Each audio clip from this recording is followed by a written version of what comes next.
Hi everybody, it's Richard here again and welcome to another video. Now this time I'm going to run down my 20 favourite groups that have siblings in them.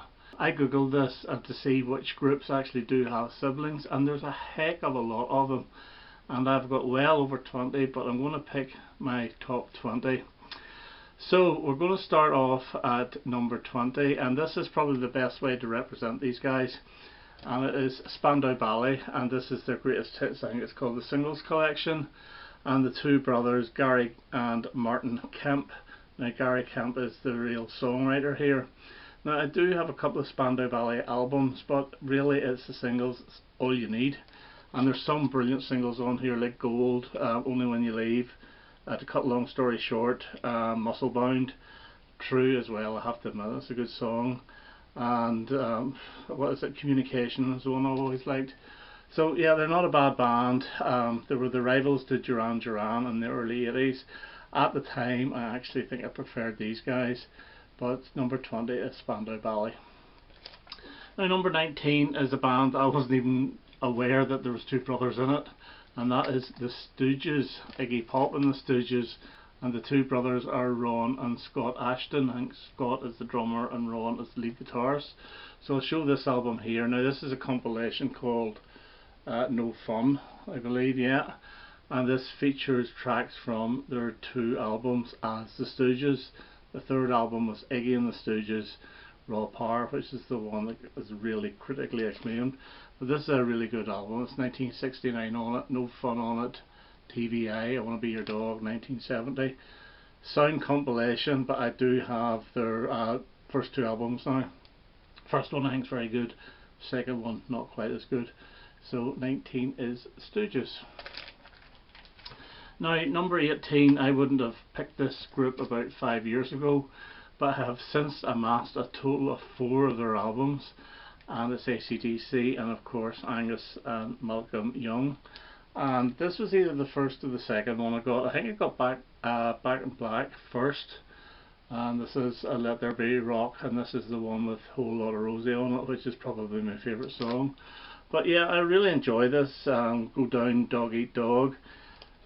They're good songs. They're all very similar to me, but put it this way, whenever I play it I enjoy it. I couldn't really tell you what all the songs are, but this, Power Age, Highway to Hell and Back in Black is what I've got, and I really do enjoy them all. So AC/DC, Malcolm and Angus Young. Okay, number 17, and these two were only in the group for the first two albums, and this is Dire Straits, Communique, and the two brothers are Mark and David Knopfler. Mark the lead guitarist, songwriter, David Knopfler the rhythm guitarist, and this I think is slightly better than their debut album. It's got Lady Writer on it, Once Upon a Time in the West, Angel of Mercy, Portobello Bell, Single Handed Sailor. I think it's a very, very good album, and I would have liked David Knopfler to have stayed because I do like his rhythm guitar playing in these songs, but not to be, so they get number 17. Only because they only had 2 albums. Now number 16 I'm going to show a CD, and that's the greatest hits, and it is the Corrs, and this is a family of 4, 3 girls and 1 bloke. Jim Corr, Andrea Corr, Caroline and Sharon. Andrea being the lead singer really, Caroline the drummer, Sharon the fiddle player or the violin player, and Jim the guitarist. And I do like their songs. I do like that mixture of pop and Irish folk. I think they're really, really good, and I think Andrea Corr is a great singer, so they get number 16. Okay, at number 15, and I didn't realise there was 2 brothers in this group because the only guy I knew was Tom York, and it is Radiohead, and the 2 guys are Johnny and Colin Greenwood. Yeah, I'm not a huge Radiohead fan, but I do enjoy this album, the band's OK Computer, and what's the other one, Kid A, I think it's very good as well. And I don't mind the first album either, but after that, not interested. They get a little bit sort of tiresome for me, but they get my number 15. At number 14, and it's 3 sisters, and it's Haim, and it's Alana, Esta and Danielle, and this is their album Women in Music Part 3, and it's got the single, the Record Store Day single, Gasoline, tucked away inside it. Yeah, again, they're they started, I think it was 2012 as their first album. This is only their third album, but they've got a nice mixture of pop and sometimes a little bit of jazz in it, sometimes a little bit of funk in it. They've got a really good way of delivering the songs vocally, and I just think they're great. And this is probably their best album, their third one, that or the first. But yeah, so Haim, Women in Music Part 3 with the Three Sisters. Okay, number 14, and two brothers, David Sylvian and Steve Jansen, and their original name was Bat, so it was David Bat and Steve Bat. It's Japan, of course, and this is Gentleman Take Polaroids from 1981, I think. But this is probably my favourite of their albums, with the title track Swing as my all-time favourite Japan song. You also get Night Porter in this, Methods of Dance, A New Career, and there's some instrumentals in this which is very David Bowie low-esque, but it's a really good album. So Japan gets my number 13. Now number 12 is a brother and sister combo, and yes, I do really love the Carpenters, and that's Richard Carpenter and Karen Carpenter, who unfortunately died of anorexia in, I think it was 1983, but she has got a voice to die for, and Horizon is my favourite of their albums. It's got Only Yesterday on it, my all-time favourite Carpenter song, and it has Solitaire, a very good version. Please Mr. Postman, I think, is the best version of that song altogether, even better than the original. I think it was the Marvelettes, and certainly better than the Beatles. So the Carpenters get my number 12. Number 11, and it's brothers Robin and Ali Campbell, and it's UB40, and this is their third album, UB44. It's the one that's sort of forgotten about. The hit singles weren't as big for this album, but there were 3 singles on it, and they're not on the back, so I'm going by memory, and they were I Won't Close My Eyes, Love Is Alright, and So Here I Am. And there's other great songs on here like Don't Do the Crime, Forget the Cost. I think it's a really good album. Now obviously Ali Campbell has left UB40, but he was replaced by his other brother Duncan Campbell, who was originally going to be the lead singer, but for some reason he didn't do it, and Ali came in. So I don't know if any of the UB40 bands at the moment, whether it's the Ali Campbell version or the Robin Campbell version, are still going. I don't know, but this is a good album, UB44 from 1982. Okay, number 10, and I nearly forgot about this band, and it is Tin Machine from 1989, and David Bowie is the guy that leads this band, and I always look at it as a Bowie album anyway. But the two brothers in the band are Hunt and Tony Sales, who worked with Iggy Pop on, it was the Lust for Life album, I believe. Hunt Sales is the bass guitarist and Tony is a long-haired drummer. This is a fantastic album.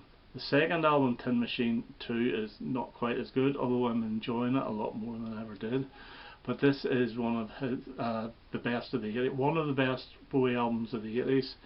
And it has things like the title track, Prisoner of Love, Crack City's great, I Can't Read is fantastic, Bus Stop, Baby Can't Dance is brilliant, and they also do a really good version of Working Class Hero.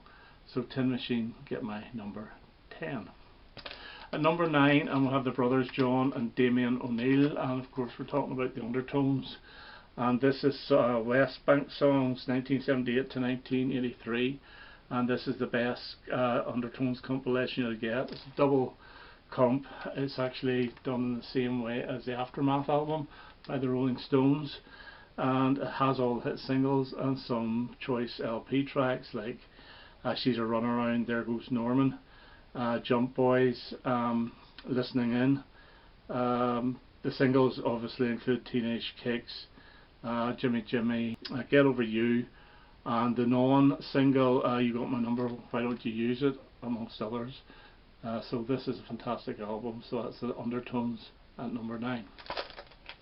At number 8, and it's a band I don't really show very much on my channel, and it's Creedence Clearwater Revival, and it's John and Tom Fogerty, or Fogerty.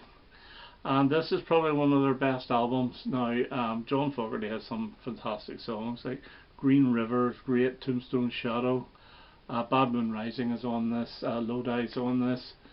I think The Night Time is the Right Time. They're a very, very good band. They were very prolific in the very late 60s. I think they released 3 albums in 1969, and they're all really, really good. But Tom left just before the last album, Mardi Gras, which was a bit of a disaster. But still, Tom and John Fogerty of Creedence Clearwater Revival. My number 7, and it's Vicky and Debbie Peterson from the Bangles. Now, Vicky is the first one and Debbie is the third one in the picture there.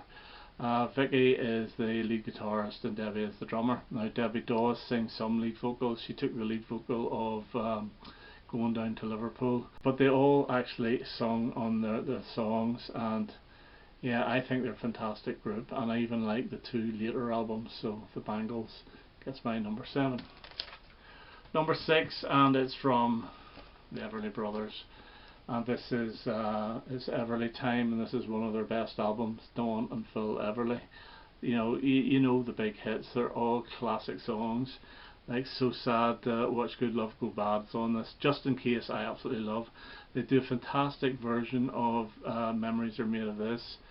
But of all the big hits, I love Kathy's Clown, I love Walk Right Back, Bye Bye Love. All brilliant songs, and they get my number 6. Number 5, I'm with 3 brothers, and of course it's the Beach Boys, and it's Brian, Carl and Dennis Wilson. And Brian Wilson is regarded as a genius. He's one of the best songwriters ever. But it's the 60s Beach Boys that I really like. I'm not such a big fan of the 70s. This is probably one of their best albums. I didn't want to show Pet Sounds again, which is a fantastic album, but this is really good. It's really 2 sides of music. One is the upbeat, and the second side is very reflective. I like the upbeat stuff like Do You Want to Dance, Good to My Baby, Don't Hurt My Little Sister, When I Grow Up to Be a Man, Help Me Rhonda is fantastic, and Dance Dance Dance. So that's almost like a one side of perfect music. And the second stuff is not so bad either, like Please Let Me Wander, I'm So Young, Kiss Me Baby. But they always have a really dodgy filler track, and it's the Bull Session with the Big Daddy, which is absolute rubbish. But Beach Boys today, brilliant album, and they get my number 5. Number 4, and I call them the Scottish Everly Brothers, and it's the Proclaimers, and it's Charlie and Craig Reid. Charlie is the one here and Craig is the one here. They write the songs together, although I have a feeling Craig is really chiefly the main songwriter. Charlie is the guy that you'll see playing the acoustic guitar, while Craig is the one that does the most of the vocals. This is their 3rd album, Hit the Highway, and this was the one that took me ages to really get to like, but I absolutely love it now. It is a little bit top heavy, with the first side being better than the second. You get things like Let's Get Married, The More I Believe, a beautiful version of These Arms of Mine. I'm not too sure who actually sung that. It's one of the soul singers. What Makes You Cry is one of their best ever songs. Shout Shout is really funny, and The Light is brilliant as well, and the funny title of Don't Turn Out Like Your Mother. They're a very witty group, but they're really good songwriters, and Craig is a very, very good singer, so they get my number 4. And number 3, and you have 3 brothers again, and it is the Bee Gees, and I'll just show this one. This is like a double greatest hits. I think it's Volume 1 and Volume 2 all in one package, and you have Barry Gibb, Robin Gibb and Morris Gibb. And now their 60s material and early 70s is not the same as their disco material. Now I do like their disco material as well, but the first Bee Gees album, well, the first international Bee Gees album, called Bee Gees First, is an absolute classic, as is Odessa, and Idea is up there as well. But if you look at the disco stuff, the first one was really Main Course, which was a mixture of that R&B sound along with the older type music, which is their best ever album. And honestly, you can't beat the Saturday Night Fever tracks. They're brilliant. Staying Alive, Night Fever, More Than a Woman, all fantastic songs. And then in the 80s they were writing songs for other artists like Barbra Streisand with Woman in Love, Dionne Warwick with Heartbreaker, Kenny and Dolly with Islands in the Stream, Diana Ross with Chain Reaction. before they came back again and had a #1 hit with You Win Again. So they're absolutely brilliant, and unfortunately it's only Barry that's left. So number 3, the Bee Gees. Okay, number 2, and it is the Kinks, and it's Ray and Dave Davis, who were always at each other's throats. Now this is something else by the Kinks, and this is a good representation because it's got a few Dave Davis songs on it, like Death of a Clown, which is co-written with Ray. It also has Funny Face, Love Me Till the Sun Shines, 2 other great Dave songs. But the Ray songs on here are just fantastic, like Waterloo Sunset, Afternoon Tea I've always loved. I do love Harry Rag, it's a bit silly but I love it. Tin Soldier Man, Situation Vacant, brilliant album from 1967, and I get my number 2.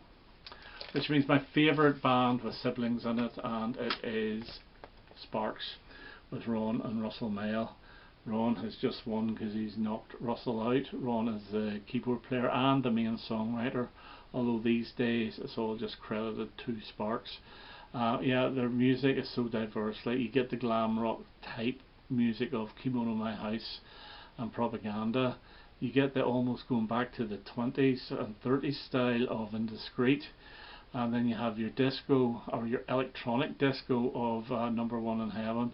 This is like a new wave album called Want That Sucker. It's from 1982, which is a really, really strong album.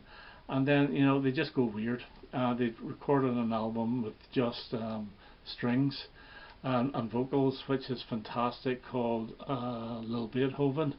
And some of their songs are so repetitive, like even one of the songs, Maybe He's Taking Me Home, that's the lyrics just repeated over and over again from that Lil Beethoven album. But it's absolutely brilliant, and they've got a new album out next month, I believe. So they're still very prolific, and they get my number 1.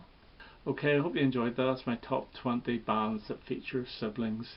I know I've left some out, and I'm sure you will have some as well. So any that you have that are not on my list, stick them in the comments below. Okay, that's me for now. Hope you enjoyed that, and I hope to have another video quite soon. All the best now. Bye bye.